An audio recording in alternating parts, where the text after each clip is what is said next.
Бул электр станциялар менен электр чубалгыларынын макетин политехникалык окуу жайдын 3-курсундагы студенттер жасашкан. Окутуу учурунда Асхат Асан уулу практикага көбүрөөк көңүл бурат.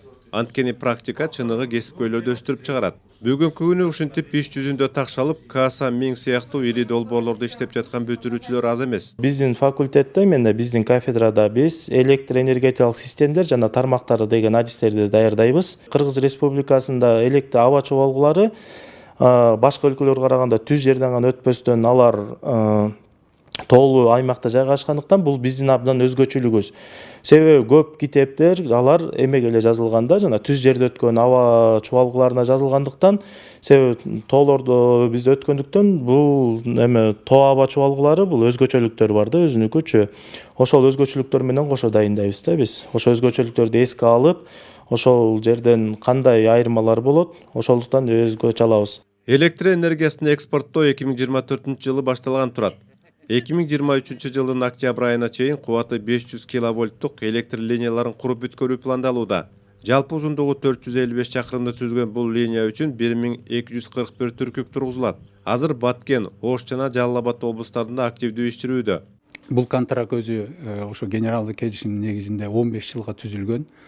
15 жылдын ичинде биз алган инвестициябызды өзү актап, мисалы биз жеткирүүчү компания катары өзүбүздүн инвестиция актап, жагы доход көрөбүз.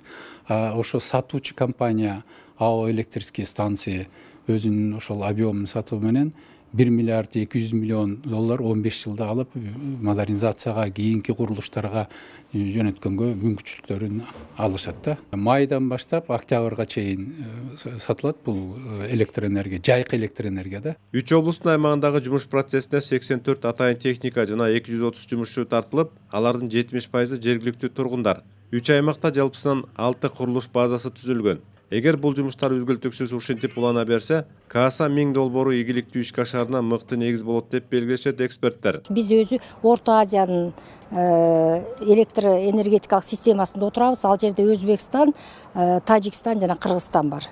Ал эми Центрально-Азиатская объединенная электрическая системада а жерде Казакстан кошулат да. Ошондо биз чоң системаны түзүп атпайбыз. Канчалык биздин электроэнергетический системанын көлөмү ушунчалык чоң болсо, бир нече мамлекетти ичине камтыса, ошончолук биздин электроэнергетикалык системабыздын туруктуулугу, ишенимдүүлүгү аябай жогору болот.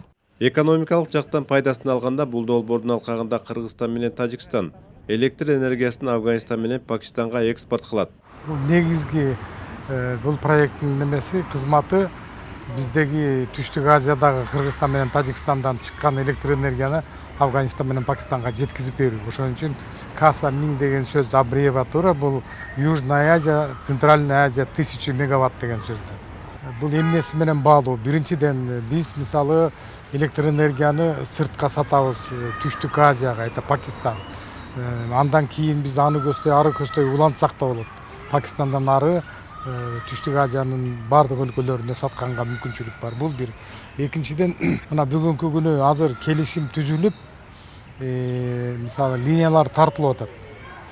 Бирок толугу менен бүтө элек, бирок келишим электр энергиянын баасын аныктап койгон.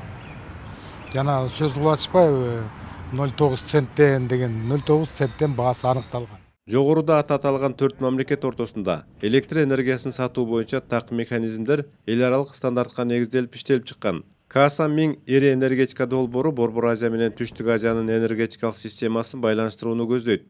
Тариел Чоңгулов, Кондуз Кадатаева, Руслан Сабатаров, Ала Тоо 24.